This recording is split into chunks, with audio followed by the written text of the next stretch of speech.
Guys, ফুলে ফলে ভরপুর আমাদের এই বাংলাদেশ। তো এই যে দেখেন, গাছে কিন্তু অনেকগুলো ফুল ফুটে আছে। আর ফুলগুলো কিন্তু দেখতে বেশ অনেক সুন্দর। অনেক অনেক ফুল ধরেছে কিন্তু গাছে। আর এই গাছে কিন্তু অনেকগুলো ডালিম ধরেছে। আর গাছের ডালিমগুলো কিন্তু এই যে দেখেন, ছোট বড় অনেকগুলো ডালিম রয়েছে গাছে।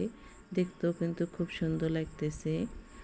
আর এই যে গাছে কিন্তু থোকা থোকা আম ধরেছে। আর আম দেখে তো একদম অনেক অনেক ভালো লাগছে। আর আমগুলো কবে যে পাকবে আর খাবো। তো আমগুলো দেখে কিন্তু আমার কাছে অনেকটাই ভালো লাগছে। আর মনে হচ্ছে আমগুলো কবে পাকবে গাছে, আর আমগুলো খাওয়া হবে পাকা আম। তো আমগুলো কিন্তু থোকা থোকা বেশ ভালোই ধরেছে। এর জন্য তো বলতেছি, ফলে ফুলে ভরপুর আমাদের এই বাংলাদেশ। তো আজকের ভিডিও এটুকুই। আল্লাহ হাফিজ।